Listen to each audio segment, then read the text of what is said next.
Alright. Okay, alright.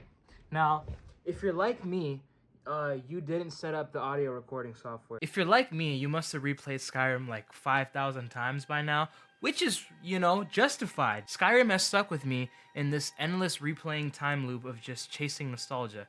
Now, will I continue to keep playing the same game with the same quests and the same dialogue over and over again, but this time it's different because I'm a cat? Yes, I will. Now, this video isn't specifically meant to be about Skyrim, but I figured it's right to mention it because Skyrim is one of the first games I encountered that contains this possible problem that is present across many beloved RPGs. As the title of the video suggests, the problem that I'm talking about today is quicksaving. Now, the term itself is pretty self-intuitive, but for the purposes of context, let's get a working definition going. The Wikipedia definition gives a pretty simple breakdown of what quicksaving is. It says, and I quote, "To save progress in one's game with a rapid keystroke without needing to, in example, reach a checkpoint."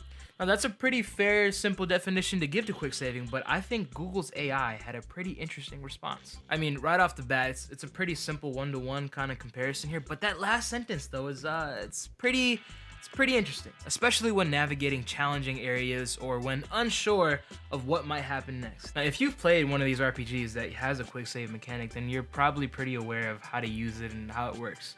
For me personally, I like to use it in a very unhealthy way. If I enter like a dungeon or like I'm in a stealth scenario, then like I will literally quick save every 2 seconds. Like I will take a step and then quick save before I take another step and then quick save. Because I am so deathly afraid of the idea that I might die or something will happen that I cannot control. I'm so tense during these moments because there is a chance that I might have to start over and I'll lose all my progress. Now, on the surface, it's probably not a big deal. I'm sure a lot of people can relate to not wanting to die and like losing all your progress in a game, but will I look into the deep-rooted philosophical meaning behind why I might be projecting my insecurities into the games that I play?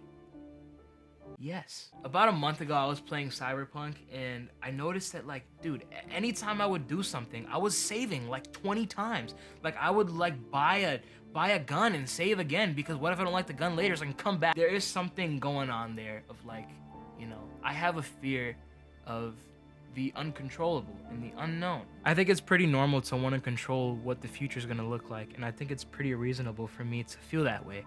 But I found myself just like not playing the game, and it actually ruined the game for me a little bit because I would get so annoyed that this super hyper specific outcome that I wanted to happen wouldn't happen. So I would keep going back to the old save. I've spent 30 minutes trying to steal a cheese roll from somebody, but they keep catching me and I keep reloading the save over and over again. For me, knowing myself, I feel like there's something a little telling about the way I play these games and that I'm very concerned about making things happen the way I need them to happen, or else I will not have fun. But it's interesting because in my pursuit of reloading each save to steal the cheese roll, I end up hating the game. If you play a game that doesn't have this ability to quick save, and I think the best example of this is Dark Souls. All you know when you spawn at that bonfire is, look, I'm gonna go out there and do my best, but like there's a chance I could fail, but that's not gonna stop me. If I had a hand in developing Dark Souls, dude, there would be bonfires like every step that you take. I would ruin the game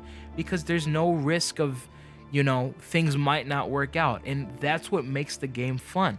But when you go to me playing Skyrim trying to steal the cheese roll, it would be more fun if, let's say, I try to steal the cheese roll and then I get caught and then I have to like massacre the whole town. That's fun.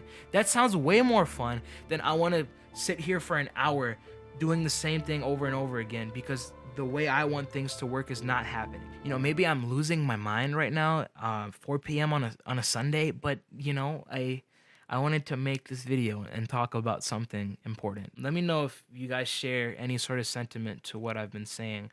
But regardless, thank you for being here and giving me your time to watch this video. That means a lot to me. Thank you very much. I hope that you got something useful from this video. So I guess the main takeaway from what I'm trying to say is that, you know, play video games and live life without this sense of needing to control the outcome and, you know, without this fear of what could happen. Because, you know, I'd say in life and in video games, if you just ride the wave instead of trying to go against it, sometimes you'll find better outcomes than the ones that you planned.